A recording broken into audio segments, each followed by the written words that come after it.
the danger would escalate. 3:35. What happened next? Reports of that may vary. As they reached the second floor, they encountered more resistance. This is where bin Laden's courier, Abu Ahmed al-Kuwaiti, was found, and SEAL Mark Owen would controversially write a book on the firefight. He claimed that al-Kuwaiti was armed and fired on the SEALs. While one SEAL was lightly injured, they returned fire and killed the evil courier. However, intelligence sources later said that the SEALs were able to get the drop on the man after cutting power to the compound and eliminated him without him fighting back. What was clear is that they still hadn't encountered the man himself. 3:37. It was time to ascend once again, and the resistance became fiercer the further the SEALs headed into the house. They'd encountered the courier, as well as his brother and wife, and all enemies had either been killed or captured. As they ascended the staircase, they encountered another enemy, and this one provided a glimmer of hope. After the al-Qaeda soldier was killed, the SEALs identified him as a son of Osama bin Laden, one of the terror leader's many progenies who followed in his footsteps. And if he was there, odds were good his father wasn't far away. 3:39. There was only one floor left to be breached, the third, and the SEALs were steeling themselves for yet another disappointment. This was clearly a high-level al-Qaeda compound, but bin Laden had been notorious for staying one step ahead of his pursuers, and he could be far away by now. But as they breached the third floor, it became clear this time was different. In the third floor's main room was Osama bin Laden, seemingly unarmed and wearing the loose-fitting tunic he was usually seen wearing in his many propaganda videos. The SEALs got their first glimpse of him as he stuck his head out of the bedroom, and they didn't miss their opportunity. They immediately fired, wounding him. However, he was able to retreat back into the bedroom, and the SEALs pursued. The room was revealed to contain many of bin Laden's female relatives, including several of his wives. One approached the SEALs as if she were charging, and the SEALs quickly shot her to wound, grabbing her and advancing further toward the terror leader. Osama bin Laden had nowhere left to run, and America's most skilled soldiers were right outside his door. What happens next? Reports vary. Matt Bissonnette, one of the SEALs on site, claims that bin Laden had been mortally wounded by the initial shots as they approached. His wives were trying to protect him, and the SEALs were forced to act as any one of them could have an explosive device. But when they pushed past them, they found bin Laden on the ground, mortally wounded. As he moved, they fired multiple shots and neutralized the terror leader for good. But another SEAL had a very different story. Robert J. O'Neill would become one of the first SEALs to identify himself as one of the men on the mission, and had a much more dramatic recollection of the events. In his retelling, Osama bin Laden might have been wounded, but he was far from neutralized. In fact, he was strong enough to grab one of the women in the room and hide behind her, using her as a human shield. As bin Laden pushed the hapless woman toward the SEALs, O'Neill quickly fired 2 shots directly into bin Laden's forehead and killed him. Which report was accurate? The Navy after-action report favors Bissonnette's retelling. And just like that, one of the most notorious enemies of the United States was no more.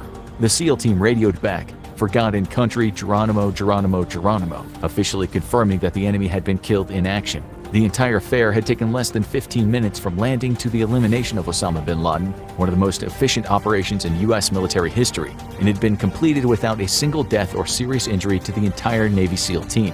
Watching from the Situation Room, President Obama uttered the words the entire White House team had been waiting to hear: "We got him." But the mission wasn't over just yet. 3:55. The SEAL team members quickly sprung into action, securing bin Laden's body and moving it downstairs. They would be exiting shortly, but there was still some extensive cleanup work to do. The compound might be a source of vital intelligence, and they thoroughly searched the room and surrounding area.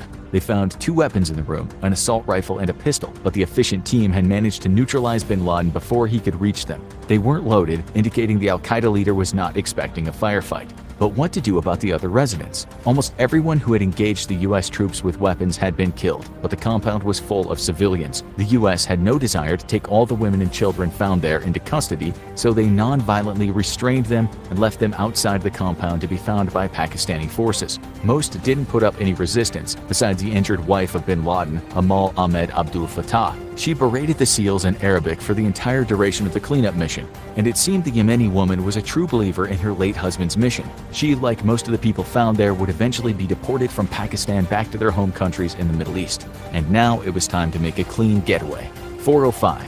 Bin Laden's body and every important piece of intelligence or evidence had been secured. Taking what they needed, the first helicopter was loaded and primed for takeoff. Much like the landing, this was a low takeoff to avoid detection. For those back in the US, the SEALs were heroes, but this was an unauthorized mission, and it was unlikely the Pakistani forces would be grateful if they were caught there.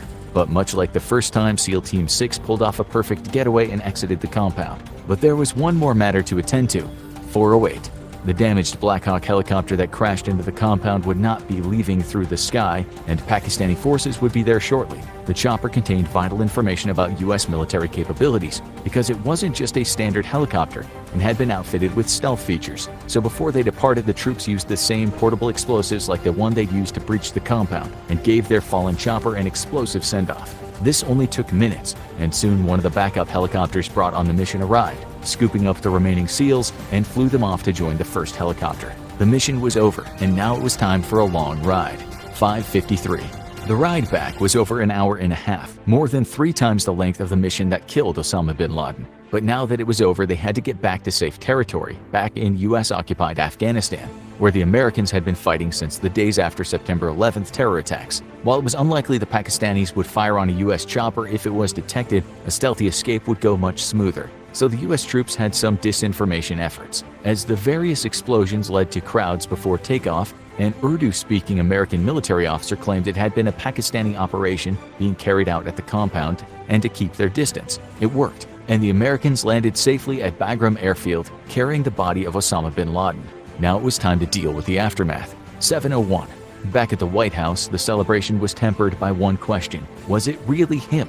Bin Laden was infamous for using body doubles, and there had been multiple times where it was thought he had been killed, only for it to turn out to be a feint. So everyone waited anxiously for the results of the preliminary examinations of the corpse, and over an hour after the SEALs arrived in Afghanistan, a new report came in indicating that the notorious rogue was actually dead. This time the United States had gotten their man, and the American public was about to find out. It was the evening of May 1st when word started going around that the president was going to be making a speech on